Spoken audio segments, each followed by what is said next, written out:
ಏನು ಮಾಡ್ತಾರೆ, ಫೋಟೋ ಅವ್ರು ಹೋಗಿದ್ರೆ ಬೇರೆಯವ್ರು ಹೋಗಿದ್ರೆ ಅಪ್ಡೇಟ್ ಮಾಡೋದು. ಅವರು ಸುಮ್ಮನೆ ಬರಲ್ಲ, ಅವ್ರು ಹೋಗವ್ರೆ ಯಾಕೆ ಬಿಟ್ಟಿದ್ದೀರಿ ಅಂತ ಪಬ್ಲಿಕ್ಸೇ ಕೆಲವು ಸಲ ಆಗ್ತದೆ. ಓಕೆ, ಹಂಗಾಗಿ ಹೋದವ್ರು ಎಂಜಾಯ್ ಮಾಡ್ಕೊಂಡು ಬರಲಾರ್ದೆ ಇದೇ ಸಮಸ್ಯೆ. ಬಿದ್ದು ಇಶ್ಯೂ ಆದಾಗಿಂದ ಬಿಡ್ತಾ ಇಲ್ಲ ಮೇಲೆ ಗಾಡಿಗಳು. ಕೆಳಗಡೆ ಊರು, ಮೇಲೆ ಒಂದು ಚಿಕ್ಕ ಬೆಟ್ಟ, ಜಸ್ಟ್ ಇಲ್ಲೊಂದು ಸ್ಮಾಲ್ ವ್ಯೂ ಪಾಯಿಂಟ್ ಇದು. ಮೇಲೆ ಗಾಡಿ ಬಿಟ್ಟರೆ ಚೆನ್ನಾಗಿರೋದು, ಬಟ್ ಈಗ ಬಿಡಲ್ಲ. ನನ್ನ ಮನ್ಸಲ್ಲಿ ಏನಾನ ಫೀಲ್ ಆಗ್ತೈತಾ? ನಮ್ಮ ಬಾಧೆ ಯಾಕೆ ಹೇಳ್ತೀರ ಬಿಟ್ರಪ್ಪ. ಏನು ಹೇಳಿ ನಿನ್ನ ಬಾಧೆ? ಏನಿಲ್ಲ. ಹಾಂ, ಏನಿಲ್ಲ.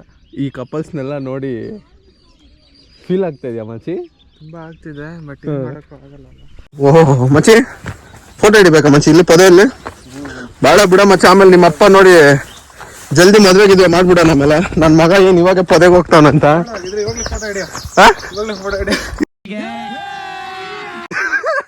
ಅಲ್ಲಿ ಮದುವೆ ಮಾಡ್ಕೊಳಕ್ಕೆ ಇಷ್ಟು ಅರ್ಜೆಂಟ್ ಆಗಿದೆಯಾ ಮಚ್ಚಿ?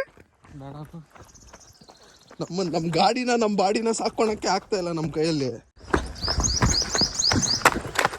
ಬಂದವ್ರು ಸಾಕ್ತಾಳ ನಮ್ಮನ್ನ.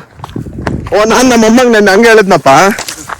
ಅದ್ಯಾರೋ ಹುಡುಗಿಗೆ ಅವ್ರ ಗಂಡ ಮನೆಗೆ ಇರ್ತಾನಂತಪ್ಪ, ಅವರು ಹೆಂಡ್ತಿನೇ ದುಡ್ಕೊಂಬಂದು ಹಾಕೋದಂತೆ. ನಾನು ಹೇಳ್ದೆ, ಮಮ್ಮಿ ನನಗೂ ಅಂತ ಒಂದು ಹುಡುಗಿನ ಹುಡ್ಕಮ್ಮ, ನಾನು ಜಲ್ದಿ ಮದುವೆ ಆಗ್ತೀನಿ